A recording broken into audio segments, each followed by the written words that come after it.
Now at 6, ahead of the holiday travel rush, hear about the plans at the Joplin Airport and their impact on how you get to your destination this Thanksgiving. Plus, we'll hear from local law enforcement agencies about how officer shortages have affected their mission of protecting the public. Also, a former Joplin teacher will serve federal prison time for a child sex crime. And for years, he maintained his innocence, and today, Kevin Strickland is a free man. No, I didn't think this day was going to come. The 4 states' most watched news starts now. Storms could throw a wrench into your holiday travel plans. This is KOAM News at 6. Let's check in with Doug Hetty for a first look at the weather. Yeah, the Wednesday before Thanksgiving, definitely a big travel day. Usually regionally driving across the region, so if you are going to be traveling tomorrow, you may want to get an earlier start instead of a later start due to some showers and thunderstorms.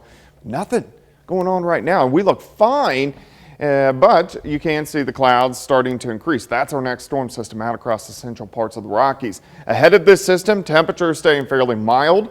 Most of us are upper 50s to near 60 degrees. Southerly winds keeping our temperatures up, and it looks like this is going to help us all through the overnight hours tonight as we only drop back into lower 50s. We'll slide back through the 50s through the evening hours, and then we'll bottom out into lower 50s for overnight lows. But by tomorrow evening, showers and thunderstorms increasing. We'll talk about that here in just a bit. Catch you then. With Thanksgiving just a day and a half away now, airports are gearing up for some of the busiest travel days of the year. That includes right here in the 4 states. KOAM's Bronte Sorotsky is live at the Joplin Regional Airport with more. Last year, due to area COVID-19 cases, officials with Joplin Regional Airport say more people were staying in and barely anyone was flying during the holiday season. It's a different story this year, with most of their flights booked through Sunday. While the Joplin Regional Airport isn't that large, it goes to multiple popular hubs like Chicago, Houston, and Denver. That's where more issues like longer lines and delays may happen. The problem is going to be probably at some of the bigger hubs.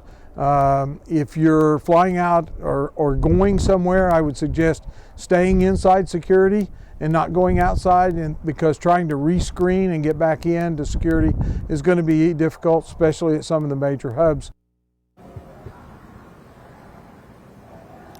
Because most of their flights are sold out through Sunday, area officials say you might need to look for other options if you need to travel for the holiday season.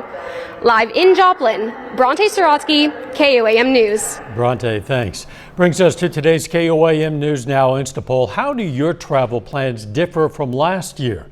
Do you plan to travel less, the same amount, or more?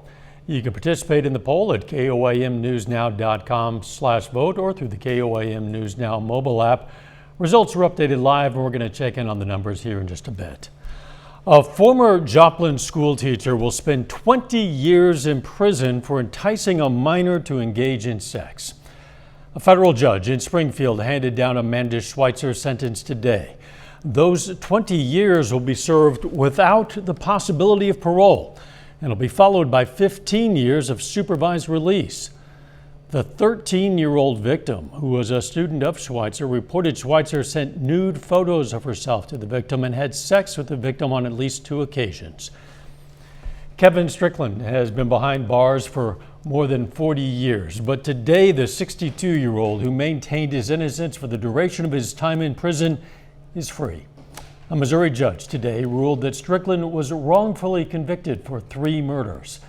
Jackson County prosecutor Gene Peters Baker and other legal and political leaders worked to free Strickland, and because they said evidence used to convict him had been recanted or disproven since his conviction in 1979.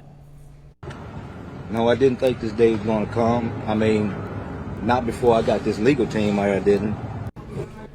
Attorney General Eric Schmidt fought his release, saying he believes Strickland is guilty. Strickland was convicted in the April 25, 1978 deaths of 21-year-old Larry Ingram, 20-year-old John Walker, and 22-year-old Sherry Black. A lot of businesses are struggling to find new employees right now, but for at least one group, that struggle is nothing new. Some local law enforcement agencies have faced recruiting issues for years. KOAM's Chris Warner tells us what they're up against and what they're doing to try to bring more officers in. We spoke with 3 law enforcement agencies in Jasper County about recruiting and retaining officers. Captain Will Davis with the Joplin Police Department says they have 7 new recruits in the Law Enforcement Academy now, but it's still not enough. We're still 13 positions short here at the police department, and that's just the attrition that we've seen over the last several years. In Jasper County, they're facing similar issues. It could always be better. It's a constant revolving door of trying to get employees to come and want to work in law enforcement. The Carthage Police Department, on the other hand, is seeing the opposite. We've been very fortunate at this department by maintaining good retention of our employees. We do recruiting on occasion. That's really just to make sure our name is still out there and giving recruits and people that are interested in law enforcement an idea of what Carthage Police Department is about. For the departments facing staffing issues, they're working on getting creative and offering programs and incentives to recruits. We will hire a person on and send them to the academy, and we'll pay for those academy costs, whereas any other individual may have to pay that out of pocket if they send themselves to the academy. Davis says there's an extra perk to that as well. And also, as you're going through class, you're an employee, so you're earning a paycheck while you're sitting in class, learning and being trained to be a police officer. In Jasper County, they have the benefit of the jail for those who may be interested in joining the force. At 18 years old, someone can work at the detention center, find out if law enforcement is even the field that they want to work in. Teed says they also offer scholarship opportunities to those people to get into the academy. In Jasper County, Chris Warner, KOAM News. Both Joplin and Jasper County are actively searching for officers and deputies. If you're interested in a law enforcement career, you can reach out to either agency to get more information. Still ahead, the Carthage School District wants a new performing arts center, but its future is up to the board and voters. And move over, Macy's Neosho Elementary students are striking up the band and putting on a parade. The Carthage School District is considering whether to ask voters to approve funds for a new performing arts center. Officials say the current Performing Arts Center, which is attached to the 6th grade center, is no longer adequate for the school district or community to use. Now, if approved, the new center would be attached to the high school. But before voters could decide, the school board has a decision to make. I presented information last week just about the project itself. The board still has to decide whether they want to put it on the ballot. And then the voters have to decide if they want to spend their money for it. There'll be a no tax rate increase. It will extend the bonds a couple years, but it will not raise their taxes right now. School district is also deciding what to do with the Powers Museum. That building was donated to the district, and right now the district is considering making it an alternative learning center. The Macy's Thanksgiving Day Parade might get all the headlines, but this one in Neosho, it's pretty special itself. Neosho 3rd and 4th graders teamed up to make this parade happen. 3rd graders made balloons, 4th graders made the floats. Then both classes got out to dole out candy to the younger kiddos. So our 3rd graders make balloons and our 4th graders make floats. And so then we, parade around, throw candy to our younger students and just put them in the holiday spirit. Organizers say the parade gives kids some lessons in STEM activities. Also at South Elementary in Neosho, students have been hard at work raising money for other area kids. Tiffany Fanny's kindergarten class set a goal to raise $700 for the Shop with the Hero program. They surpassed the goal, hitting more than $1,000. Well, our character word this month is teamwork and cooperation, and just the fact that we all worked together and raised that money, and the fact that they had the goals and they kept raising it for themselves was just a true experience for them to show their character as a South school. So. The Shop with the Hero program pairs kids with area first responders to shop for holiday gifts. The Jasper County Administrator's Angel Tree is up at the courthouse. The Angel Tree is decorated with the names of area disabled adults who don't have a lot of money. The way it works is you pick a name off the tree and buy gifts based off the list that's provided. They're all adults. They're all residents of Jasper County, and these folks don't have any money or family that will provide Christmas for them. So we make sure and do that every year. We try to get everyone adopted so that everyone has something to open on Christmas morning. Of course, the Carthage courthouse is in the middle of the square, Grant Street. Looks like a castle, can't miss it. Later, the Frontenac Raiders are state championship bound, and tonight we're going to hear from them ahead of the big game. Plus, we have some rain chances in the forecast for Wednesday. We're going to check that out coming up.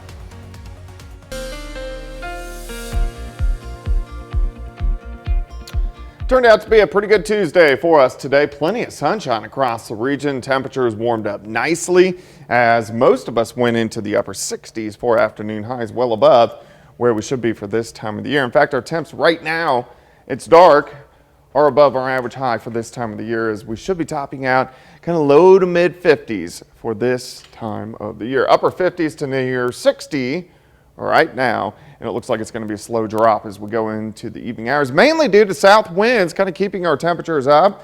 So a little bit breezy, south winds 10 to 20. That's going to stick around tonight and then again into the daytime hours for us. Tomorrow, 7th and range line, we're sitting at 59, south winds 10 to 20. Humidity is bone dry at about 39%. We'll slide back through the 50s and then bottom out into lower 50s later on tonight. But clear skies, nothing is going on here. You have to travel west before you find clouds, some showers out across central and southern parts of the Rockies. That's our next storm system that will start to affect us by the time we head into the daytime hours tomorrow. It's a weak little system that will slide across the northern parts of the plains, but it will have enough moisture with it to give us some pretty good rain chances late in the day tomorrow. Tonight we're fine. Clouds increase all night long. Southerly winds keep our temperatures up. As we go through the daytime hours tomorrow, we'll get a little bit of sunshine in the morning, but clouds thicken through the day. I do think most of the day is going to be dry, and we should go into the mid 60s, a little bit cooler than what we saw today just due to no sun. 51 to start, 61 by noon, high temp is 65. Now after 3 or 4 p.m., that's when rain chances will start to increase. Scattered showers, eventually scattered thunderstorms as we work through the evening hours. So here's 10:30 p.m. and some of these storms could be strong, not expecting anything severe, but we are going to get some thunderstorms with these as they work through tomorrow night. So by 1 or 2 o'clock in the morning, most of these on the Missouri side, and then I think by the time you wake up Thanksgiving morning, they're gone. We'll break out, we'll see sunshine, just temperatures quite a bit cooler as we go into Thursday. Rainfall with this system, not a ton, but I think most areas, if you live north of Interstate 44, we're most likely talking about a quarter upwards to a half an inch. The lesser amounts in our far northwestern counties. Most of us kind of in that half inch to the 3/4 inch range, but areas south of Interstate 44 and especially east of I-49, there may be a few areas that pick up, pushing upwards of an inch, but I think a pretty good dosing of rain with this next system, and then of course we cool down behind it. All right, 65 tomorrow, mainly dry, only 47 on Thursday, which is Thanksgiving, so a little bit chilly. It's not awful, but a little bit chilly. Here's your day planner for Thursday. At 6 a.m., a lot of clouds. The sun will continue to peek out as we go through the day. 42 by 9, 44 by noon, and the high temp of 44 during the afternoon. Now, by Friday, we start to rebound. 56, back to 63 Saturday, 56 on Sunday. Look at 68 Monday, 70 on Tuesday. This is a pretty good stretch of weather. Just a little hiccup on Thursday. Besides that, we look pretty good. Yeah, and at least as people travel back home after going away for Thanksgiving, the roads should be dry. Yeah, no issues there at all. Thanks, John. Coming up in sports, the Missouri Southern men hit the road tonight to face Arkansas Tech. Plus, the Frontenac Raiders are just 4 days away from playing for a state title. Jacob Leonard has that and more next.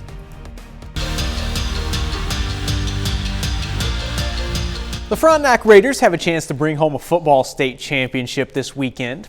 Frontenac will hit the road to Hutchinson on Friday to face Andale on Saturday, looking to do what they've only done one other time in program history. The Frontenac Raiders last played for a state championship in 2017. It was a big deal. We were in 8th grade and we were in the stands watching, and it was definitely a moment where we thought to ourselves that's what we want to do when we get in high school. Now, the Raiders are back in the state title game, giving this group of seniors a chance to do what they've been planning to do since they were kids. We've dreamed of this since youth league kids. We've always told Coach Smith that our grade is going to be the year that goes to state and wins it. They've been talking about this their whole career. They put the work in the off season. We have 18 special seniors in a young group that's very special as well, and they've come together and bonded very well. That's what makes a special team. So they've clicked at the right time, and they have one more ride together. The Raiders are coming off a big win over Holton in the state semifinals.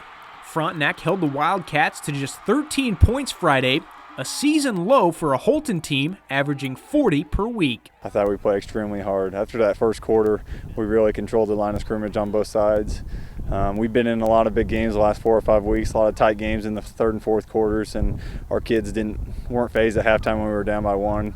We felt like we were in a really good position, and you could see our confidence in our kids. So I was just proud of our leadership, and our kids believed, and they just played hard last Friday. They'll need another big performance on Saturday in the state championship game. Frontenac faces Andale for the 3A title, a team that's 12-0 and averaging more than 50 points per contest. Saturday it'll be good smash mouth football, and that's the way we like it. They control the clock, they control the ball. It seems like their offense is on the field a lot, so we're going to have to do that to them, run at them, take care of the ball, keep their defense on the field, and just try to win the field position and turnover battle. We're big up front, and our linebackers are real good getting downhill, and we just love physical football, and that's just part of being part of a Frontenac team. We love each other like brothers, and we're just willing to get it done together. Frontenac faces Andale at 1 p.m. on Saturday in Hutchinson. To college hoops now, the Missouri Southern men 2-2 through 4 games this season, on the road tonight, taking on Arkansas Tech. That one begins at 7 o'clock. Now, it's the first of just 2 remaining non-conference games left for Southern before they open MIAA play on December 2nd. And that's a look at sports. We're back with more news after this.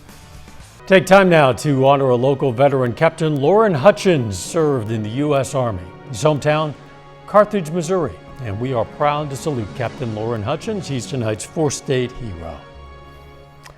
Jordan Abbey joins us now with a look at what's coming up tonight on KOAM News at 9 on Fox 14. Tonight at 9, going to visit the Joplin Airport as many people begin their journeys to friends and family for Thanksgiving. Also a look at President Biden's plan to slow the increase of gasoline prices. And researchers say a certain type of chewing gum may reduce the spread of COVID-19. That, of course, much more tonight. KOAM News at 9 on Fox 14. Jordan, thanks. Let's check in on today's KOAM News Now Insta poll. Again, we're asking, how do your travel plans differ from last year? Almost half, plurality, say they're going to travel the same amount. A substantial number, though, are traveling less, and some are traveling more. You can participate in the poll at KOAMnewsnow.com/vote or through the KOAM News Now mobile app. We're going to close this poll at the end of the 10 p.m. newscast, so you do still have plenty of time to vote. Weather pretty nice at the moment. Some rain tomorrow night, though. Yeah, it looks fine for tonight. We're going to get clouds increasing. A lot of clouds tomorrow, but I think the rain's mainly going to hold off until after about 4 or 5 p.m. So if you are traveling tomorrow, you want to probably do it before then. And then also local travel on Thursday looks okay, just a little chilly. Final sports note. Got some high school basketball coming up tonight at 10. The Joplin boys play their season opener on the road against McDonald County. Carthage girls home opener against Hillcrest. It's a great time of year when basketball overlaps with playoff football. Thanks for joining us. We'll see you right back here for KOAM News at 10. Let's make it a great evening.